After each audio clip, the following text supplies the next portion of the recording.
Avez-vous déjà ressenti cette étrange sensation que votre chapelet ne fonctionne pas comme il le devrait, comme si vos prières n'atteignaient pas leur pleine puissance? Ce que je vais vous révéler aujourd'hui pourrait complètement transformer votre relation avec l'un des objets les plus sacrés de notre foi catholique.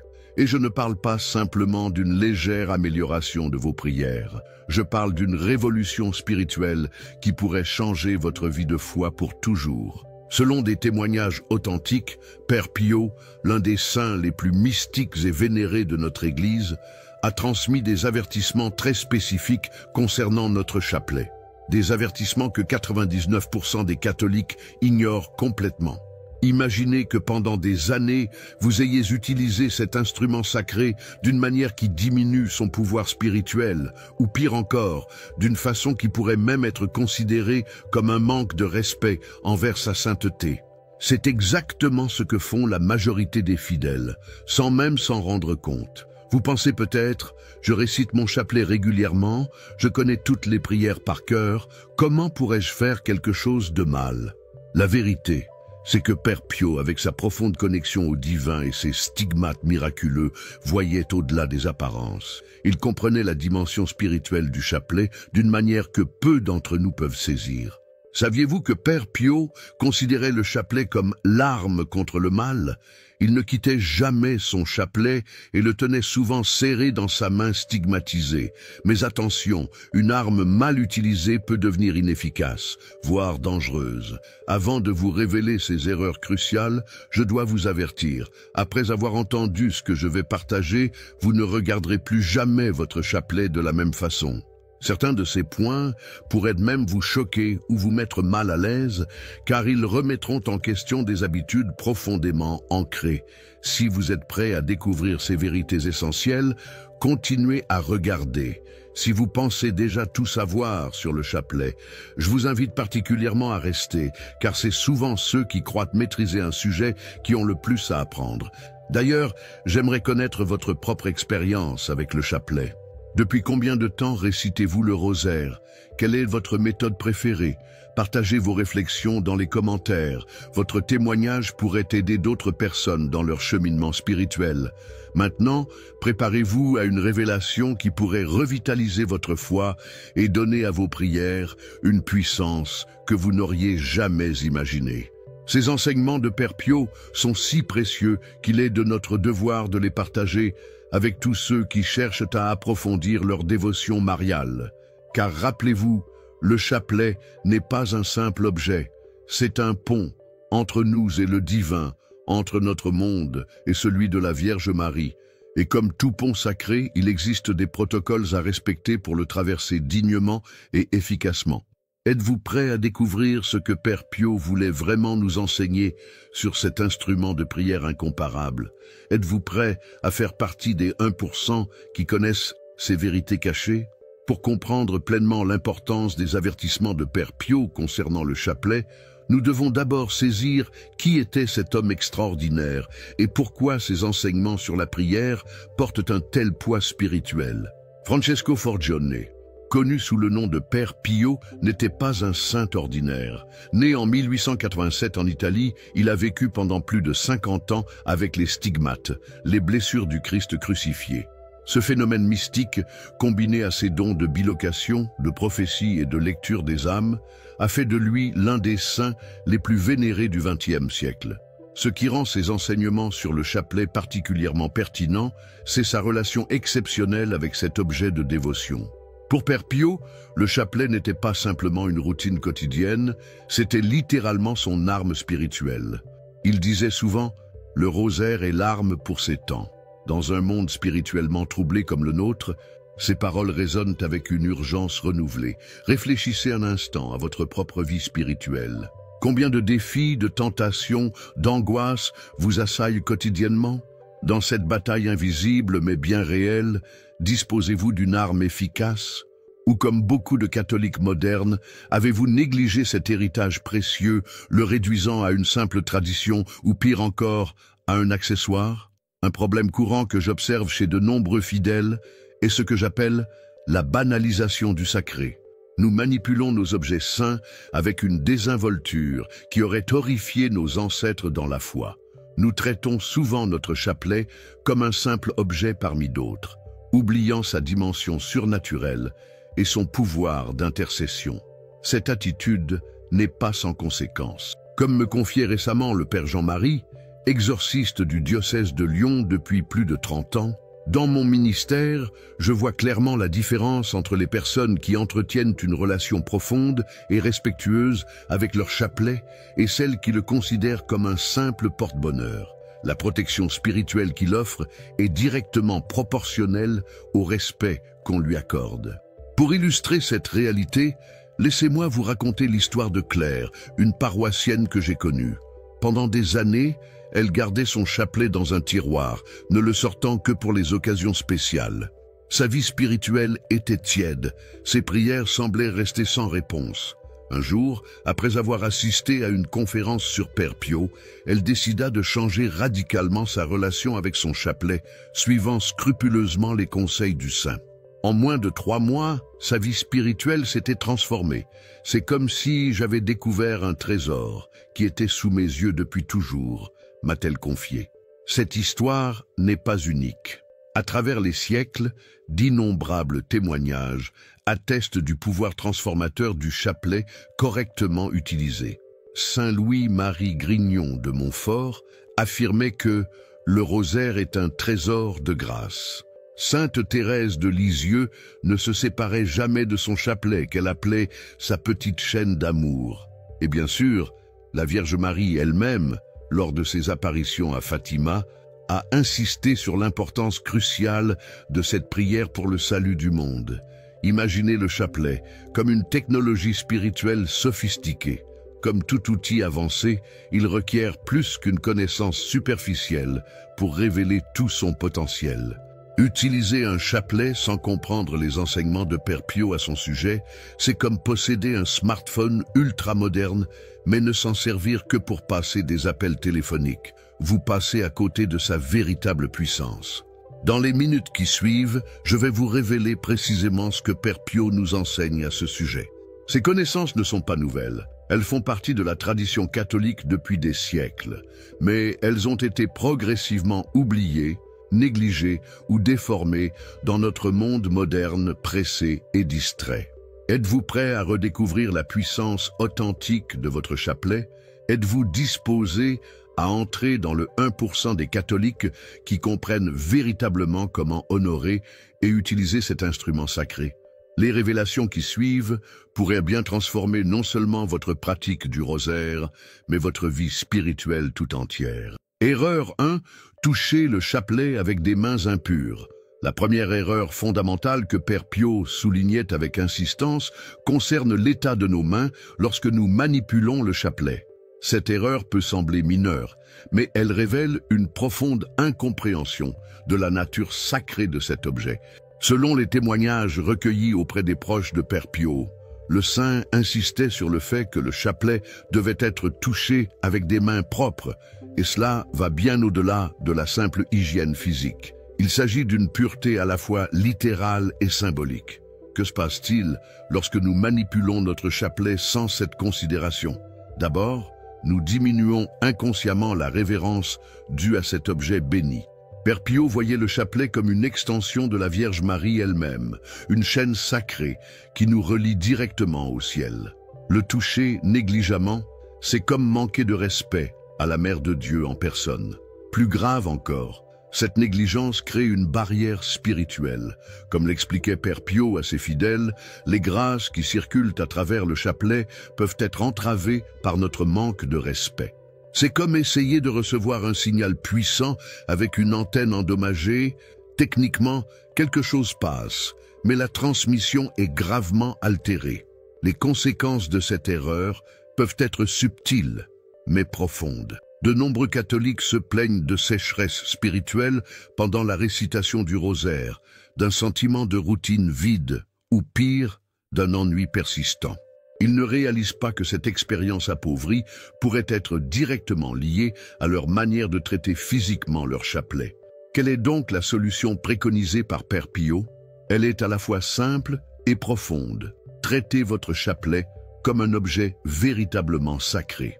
En pratique, cela signifie prenez l'habitude de vous laver les mains avant de prendre votre chapelet pour prier. Un geste simple qui prépare non seulement vos mains, mais aussi votre esprit à l'acte sacré qui va suivre. Évitez de manipuler votre chapelet immédiatement après avoir touché des objets impurs ou après des activités mondaines sans vous être d'abord purifié. Conservez votre chapelet dans un lieu digne et respectueux, non pas jeté au fond d'un sac ou traînant sur une table de chevet parmi des objets ordinaires. Si possible, faites bénir votre chapelet par un prêtre, renouvelant ainsi régulièrement sa consécration et votre engagement à le traiter avec respect. Un fidèle de Père Pio racontait comment le saint avait un jour doucement réprimandé une femme qui avait sorti son chapelet de son sac à main rempli de maquillage et d'objets divers. « Madame, lui avait-il dit, vous ne mettriez pas votre reine dans une écurie, alors pourquoi mettre la reine du ciel parmi ses vanités ?» Cette anecdote nous rappelle que le chapelet n'est pas un accessoire parmi d'autres, c'est un canal de grâce, un instrument de salut, une arme spirituelle d'une puissance incomparable. Le traiter comme tel, en commençant par la pureté de nos mains, est la première étape pour débloquer sa véritable puissance dans notre vie. Erreur 2. Réciter le chapelet de façon mécanique et distraite. La deuxième erreur fondamentale que Père Pio dénonçait avec vigueur était la récitation mécanique et distraite du chapelet. Cette erreur est peut-être la plus répandue parmi les catholiques aujourd'hui, et elle neutralise presque entièrement les bienfaits spirituels de cette prière puissante. Père Pio observait avec tristesse comment de nombreux fidèles débitaient les prières du rosaire comme une formalité vide, leur esprit vagabondant loin des mystères qu'ils étaient censés contempler. Pour lui, c'était comme offrir un cadeau somptueux mais vide à la Sainte Vierge, une coquille sans substance. Les témoins rapportent que le saint était particulièrement affligé en voyant des personnes réciter leur chapelet tout en regardant la télévision, en conduisant distraitement ou en accomplissant d'autres tâches qui accaparaient leur attention. « Ce n'est pas prier, disait-il, c'est insulter le ciel. » Quelles sont les conséquences de cette récitation distraite? Elles sont graves et multiples. D'abord, nous nous privons nous-mêmes des grâces qui découlent de la méditation profonde des mystères. Ces mystères, joyeux, douloureux, glorieux et lumineux, sont conçus comme des portails spirituels qui nous permettent d'entrer dans la vie du Christ et de Marie.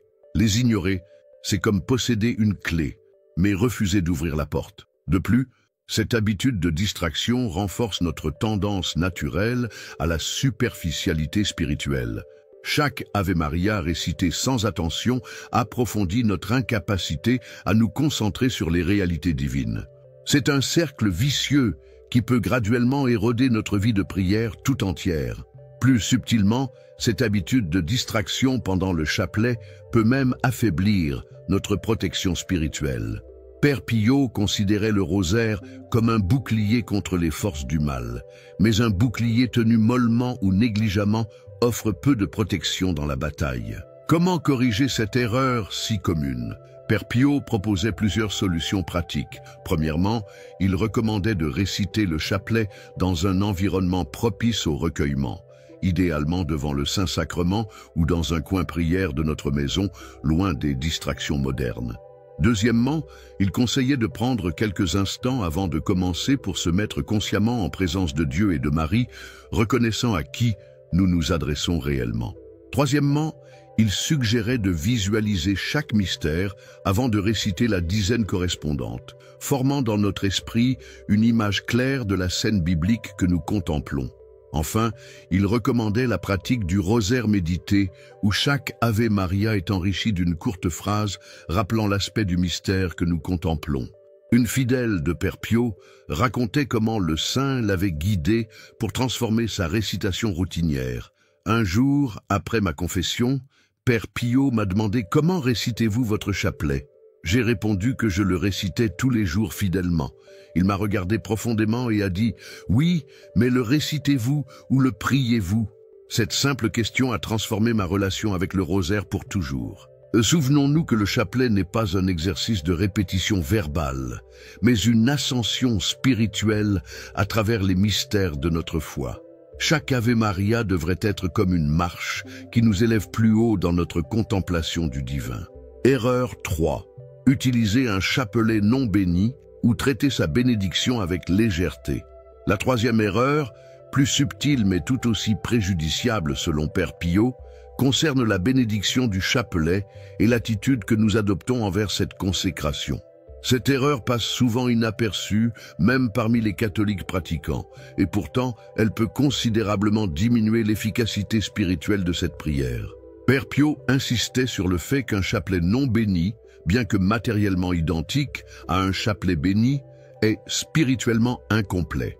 Il comparait cela à la différence entre l'eau ordinaire et l'eau bénite, en apparence similaire, mais d'une nature spirituelle radicalement différente. Pour lui, utiliser un chapelet non béni, c'était comme essayer de combattre avec une épée non consacrée, techniquement possible, mais privé de la puissance surnaturelle que Dieu accorde à travers la bénédiction de l'Église. Plus troublant encore, Père Pio observait comment de nombreux fidèles traitaient la bénédiction de leur chapelet comme une formalité banale, un simple plus facultatif ou pire, comme une sorte de superstition.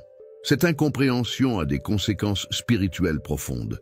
D'abord, elle reflète et renforce une vision sécularisée du monde où la distinction entre le sacré et le profane s'estompe dangereusement. Dans cette optique, la bénédiction devient un simple rituel social, plutôt qu'une véritable transformation spirituelle de l'objet. Ensuite, cette négligence nous prive des grâces spécifiques attachées à l'utilisation d'objets bénis. L'Église, dans sa sagesse, accorde des indulgences particulières à la récitation du rosaire, mais ces indulgences sont souvent liées à l'utilisation d'un chapelet proprement béni. Enfin, cette attitude peut graduellement éroder notre sens du sacré en général, nous rendant moins sensibles à la présence divine dans les objets et rituels consacrés. Pour remédier à cette erreur, Père Pio proposait plusieurs mesures concrètes. Avant tout, assurez-vous que votre chapelet a été correctement béni par un prêtre. Si vous n'êtes pas certain, n'hésitez pas à demander une nouvelle bénédiction. Il n'y a jamais d'excès en matière de grâce. Traitez votre chapelet béni avec un respect particulier, reconnaissant qu'il n'est plus un simple objet, mais un instrument consacré. Cela implique de le manipuler avec révérence et de le ranger dans un lieu digne. Évitez de prêter votre chapelet béni de façon désinvolte, surtout à des personnes qui pourraient ne pas comprendre ou respecter sa nature sacrée. Approfondissez votre compréhension de la théologie catholique concernant les sacramentaux. Plus vous comprendrez ce qu'est véritablement un objet béni, plus vous le traiterez avec le respect approprié. Père Pio racontait souvent l'histoire d'une femme qui avait perdu son chapelet et s'en était procuré un nouveau qu'elle n'avait pas fait bénir, considérant cette étape comme secondaire. Pendant des mois, elle avait ressenti une sécheresse spirituelle inexplicable. Lors d'une confession, Père Pio lui demanda spontanément si son chapelet était béni.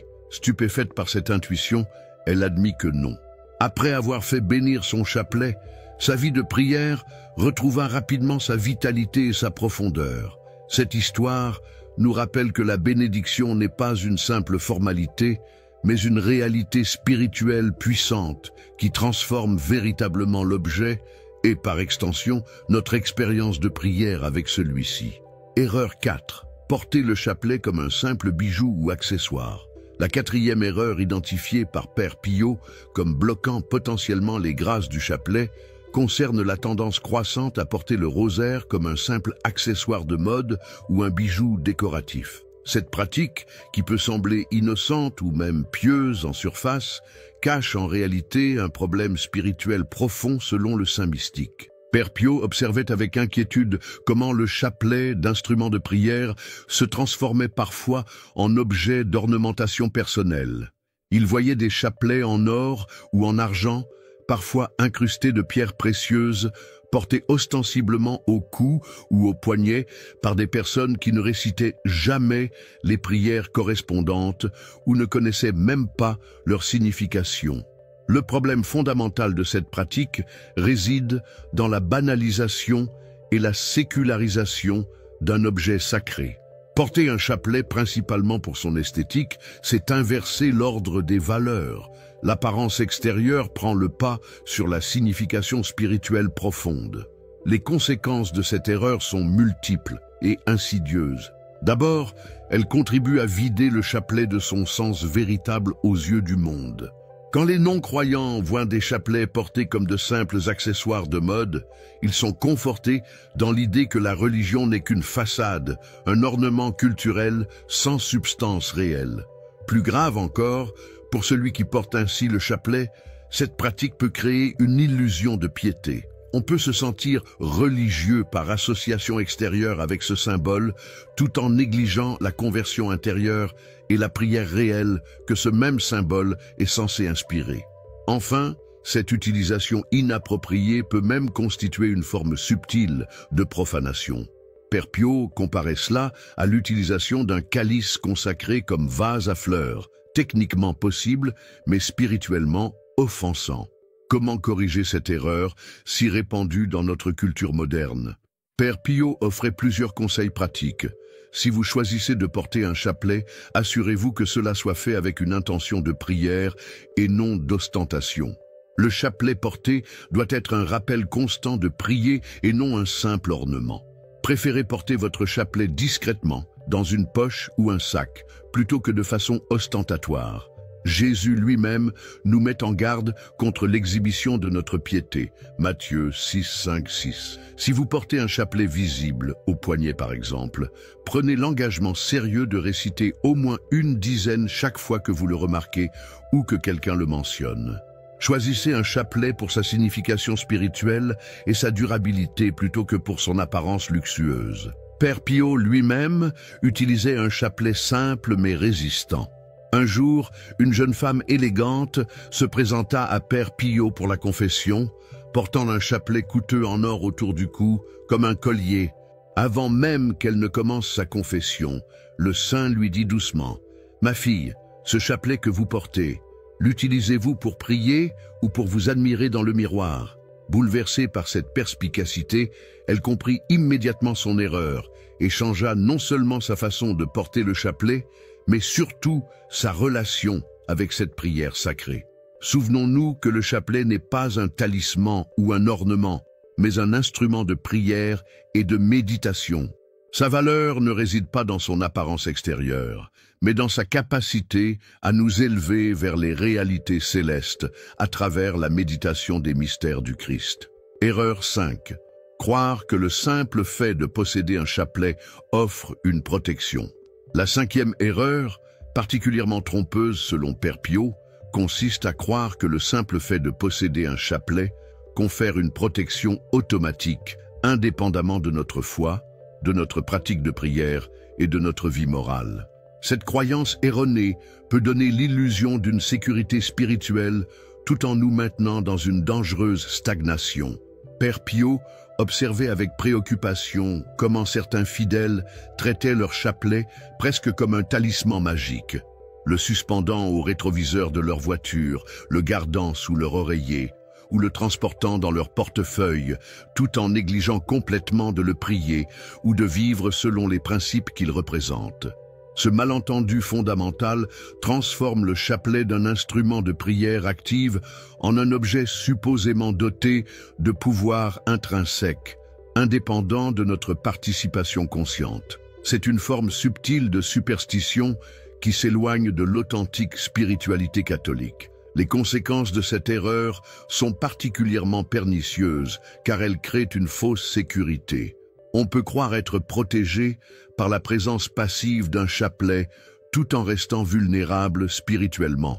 C'est comme croire qu'avoir un extincteur dans sa maison protège automatiquement contre l'incendie, sans savoir comment l'utiliser ni prendre de précautions contre le feu. De plus, cette croyance tend à objectifier la grâce divine comme si elle était une force impersonnelle contenue dans des objets matériels plutôt qu'une relation vivante avec Dieu qui requiert notre participation active. Pour corriger cette erreur, Père Pio recommandait fermement comprendre que le chapelet tire sa puissance de la prière qu'il structure et des mystères qu'il nous aide à contempler, non de sa simple présence matérielle. Se rappeler que même les objets bénis les plus puissants ne remplacent jamais notre responsabilité de vivre une vie chrétienne cohérente et de cultiver une relation personnelle avec Dieu. Adoptez l'habitude de réciter quotidiennement au moins une dizaine de chapelets, plutôt que de simplement porter ou posséder un rosaire sans jamais l'utiliser pour prier. Considérez le chapelet comme un aide-mémoire spirituel qui nous rappelle constamment notre vocation à la prière et à la sainteté, plutôt que comme une amulette automatiquement protectrice. Un jour, Père Pio reçut un homme qui se vantait d'avoir possédé le même chapelet pendant 20 ans. Impressionné, le saint lui demanda combien de rosaires il avait récité pendant cette période. L'homme, embarrassé, dut admettre qu'il n'en avait récité aucun, gardant simplement le chapelet comme porte-bonheur. Père Pio répondit alors: « Un chapelet non prié est comme une arme non utilisée dans la bataille. Il ne protège personne. » Cette anecdote nous rappelle que la véritable protection spirituelle vient de notre relation active avec Dieu, facilitée par le chapelet, et non de la simple possession d'un objet, aussi sacré soit-il. Erreur 6. Abandonner le chapelet face aux distractions et aux difficultés. La 6e erreur identifiée par Père Pio concerne notre réaction face aux inévitables difficultés rencontrées dans la pratique du chapelet. Trop souvent, les fidèles abandonnent cette prière puissante à la première sensation d'ennui, de sécheresse spirituelle ou devant la persistance des distractions, perdant ainsi patience juste au moment où la persévérance serait la plus bénéfique. Père Pio comprenait profondément cette lutte, ayant lui-même combattu contre les distractions et la sécheresse spirituelle. Cependant, il enseignait que ces difficultés, loin d'être des signes d'échec, font partie intégrante du cheminement spirituel et peuvent même être des occasions de croissance si nous les affrontons avec courage. Le problème fondamental réside dans une conception erronée de la prière, comme devant toujours être facile, agréable ou émotionnellement satisfaisante. Cette vision déformée nous conduit à abandonner notre chapelet précisément quand il pourrait nous être le plus profitable. Les conséquences de cet abandon sont graves. D'abord, nous perdons la constance qui est essentielle pour toute pratique spirituelle profonde. Les saints-pères enseignent que la régularité dans la prière est souvent plus importante que l'intensité des sentiments qui l'accompagnent. De plus, en cédant à la première difficulté, nous renforçons notre tendance naturelle à la facilité et au confort immédiat, affaiblissant ainsi notre résistance spirituelle. C'est comme abandonner un entraînement physique dès les premières courbatures. Enfin, nous nous privons des grâces spéciales que Dieu accorde précisément à travers la persévérance dans l'aridité. Comme l'enseignait Père Pio, une prière faite dans la sécheresse, mais avec fidélité, vaut parfois plus aux yeux de Dieu qu'une prière faite dans la consolation. Pour surmonter cette erreur décourageante, Père Pio proposait plusieurs remèdes éprouvés. Établir un horaire fixe pour la récitation quotidienne du chapelet, créant ainsi une ancre dans notre journée qui ne dépend pas de notre humeur ou de nos sentiments. Commencer modestement, une dizaine priée avec attention vaut mieux qu'un rosaire entier récité dans la précipitation ou l'ennui. Adopter différentes méthodes de récitation pour combattre la monotonie, prier à voix haute, alterner avec d'autres personnes, utiliser des méditations écrites pour chaque mystère, ou même marcher lentement pendant la prière. Se rappeler que les distractions ne sont pas des péchés, mais des occasions de renouveler doucement notre attention et notre intention. Une fidèle de Père Pio racontait comment, découragée par ces constantes distractions pendant le chapelet, elle avait confié au saint qu'elle envisageait d'abandonner cette pratique pour d'autres formes de prière. Père Pio lui répondit avec douceur: « Ma fille, saviez-vous que les distractions pendant le rosaire sont comme le vent qui essaie d'éteindre une bougie ? La main vigilante du fidèle doit constamment protéger la flamme, la rendant ainsi plus forte par cet effort même. La prière la plus difficile est souvent celle qui porte le plus de fruits. Cette sagesse nous rappelle que la valeur du chapelet ne réside pas dans le confort qu'il nous procure, mais dans la fidélité qu'il nous aide à cultiver. Comme tout exercice spirituel authentique, sa pratique régulière forge en nous une résilience et une profondeur qui seraient impossibles sans ces épreuves. Erreur 7. Ignorer la dimension communautaire du chapelet. La 7e erreur, souvent méconnue, mais particulièrement préjudiciable selon Père Pio, consiste à réduire le chapelet à une dévotion exclusivement personnelle et privée, ignorant sa puissante dimension communautaire. Cette méconnaissance nous prive d'une des facettes les plus puissantes de cette prière mariale. Père Pio, qui organisait régulièrement des récitations communautaires du rosaire, insistait sur le fait que cette prière était conçue non seulement pour notre sanctification personnelle, mais aussi pour la guérison et l'unification de l'Église et du monde. Il rappelait souvent les paroles de Jésus « Quand 2 ou 3 sont réunis en mon nom, je suis là au milieu d'eux » Matthieu 18, 20. L'erreur fondamentale ici est de concevoir notre foi uniquement comme une relation individuelle avec Dieu, oubliant la dimension ecclésiale essentielle du christianisme. Le chapelet, dans sa structure même, nous invite à une prière qui transcende notre individualité. Cette méconnaissance a des conséquences importantes. D'abord, elle nous prive de la force spirituelle spéciale qui découle de la prière commune. Comme l'enseignait Père Pio, un rosaire récité ensemble est une armée en marche contre le mal. De plus, cette vision individualiste peut graduellement déformer notre compréhension de la foi elle-même, nous faisant oublier que nous sommes membres d'un corps mystique et que notre sanctification personnelle est inséparable de celle de nos frères et sœurs. Enfin, nous perdons l'occasion précieuse de témoigner publiquement de notre foi dans un monde de plus en plus sécularisé et hostile aux expressions religieuses publiques. Pour corriger cette erreur, Père Pio proposait plusieurs approches concrètes. Chercher activement des occasions de réciter le chapelet avec d'autres, en famille, dans sa paroisse, ou même en créant un petit groupe de prière avec des amis ou des voisins. Se rappeler que même lorsque nous prions seuls, nous sommes spirituellement unis à tous ceux qui récitent le rosaire à travers le monde. Offrir intentionnellement notre chapelet personnel pour les besoins de l'Église, du monde et de personnes spécifiques, élargissant ainsi la portée de notre prière au-delà de nos préoccupations personnelles. Participer, quand c'est possible, aux récitations publiques du chapelet, comme celles organisées dans les paroisses ou lors de pèlerinages. Un jour, dans son couvent de San Giovanni Rotondo, Père Pio interrompit subitement son activité et dit à ceux qui l'entouraient « Mettons-nous à genoux et prions le chapelet maintenant. Une grande bataille se déroule, et les forces du bien ont besoin de notre soutien. » Ce n'est que plus tard qu'on apprit qu'un événement mondial critique se déroulait exactement à ce moment-là. Cet épisode illustre la vision de Père Pio du chapelet comme une force d'intervention spirituelle dans les affaires du monde, bien au-delà d'une simple dévotion privée. Après avoir identifié ces 7 erreurs cruciales concernant le chapelet, il est temps de présenter la méthode intégrale que Père Pio recommandait pour utiliser cet instrument sacré avec sa pleine puissance spirituelle. Cette approche, issue de sa profonde expérience mystique et de sa connaissance intime des réalités spirituelles, peut transformer complètement votre relation avec le chapelet.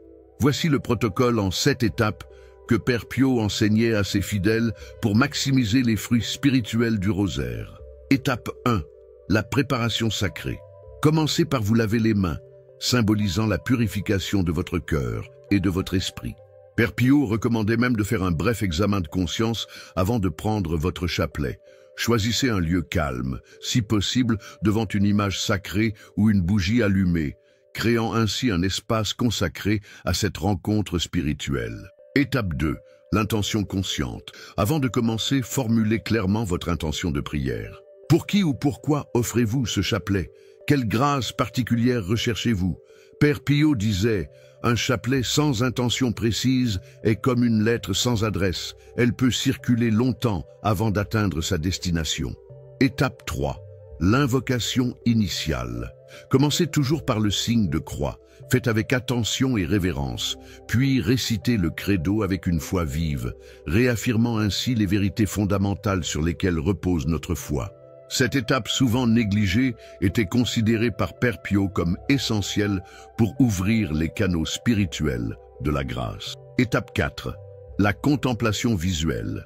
Pour chaque mystère, prenez un moment pour visualiser la scène évangélique correspondante. Père Pio suggérait même de fermer les yeux et de voir mentalement les personnages, les lieux et les actions, comme si vous étiez présent à cet événement sacré. Cette contemplation visuelle ancre votre imagination et empêche votre esprit de vagabonder. Étape 5. La récitation rythmique. Récitez les prières à un rythme modéré, ni trop rapide, ce qui mène à la précipitation, ni trop lent, ce qui favorise la distraction. Père Pio recommandait de synchroniser les prières avec votre respiration, créant ainsi une harmonie naturelle entre le corps et l'âme. Chaque Ave Maria devrait être prononcé comme une nouvelle fleur offerte à Marie, avec une fraîcheur renouvelée. Étape 6. La persévérance disciplinée. Engagez-vous à réciter quotidiennement au moins une partie du chapelet, même les jours où vous vous sentez distrait ou spirituellement aride. Père Pio enseignait que la fidélité dans la sécheresse est la preuve de l'amour authentique. Si des distractions surviennent, ne vous découragez pas et ne recommencez pas. Ramenez simplement votre attention à la prière avec douceur, mais fermeté. Étape 7. La conclusion reconnaissante. Terminez votre chapelet par une prière personnelle de remerciement à Marie et à Jésus pour ce temps de grâce. Père Pio recommandait également de réciter le Salve Regina avec une attention particulière, reconnaissant ainsi notre statut d'exilé dans cette vallée de larmes et notre besoin constant de l'intercession de Marie. Cette méthode intégrale permet d'éviter toutes les erreurs précédemment mentionnées et transforme le chapelet d'une simple routine en une expérience spirituelle profonde et transformative.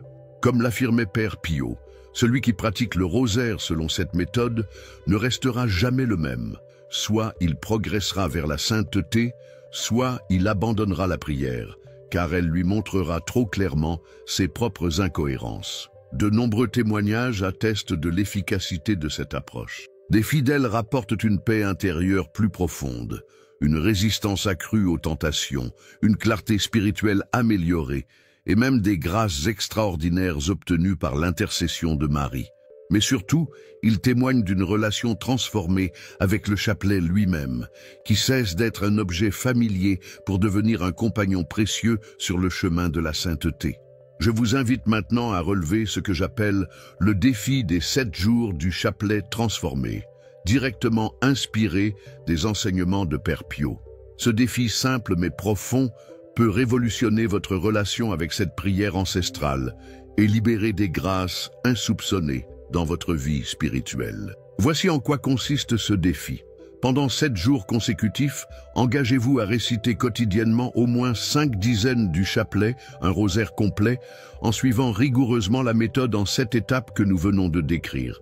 L'élément crucial est la constance. Même si vous ne pouvez consacrer que 15-20 minutes par jour, l'essentiel est de ne manquer aucun jour. Chaque jour, concentrez-vous particulièrement sur la correction d'une des 7 erreurs que nous avons identifiées. Jour 1, portez une attention particulière à la pureté et au respect dans votre manipulation du chapelet. Jour 2, combattez activement les distractions et la récitation mécanique. Jour 3, renouvelez votre appréciation pour la bénédiction de votre chapelet.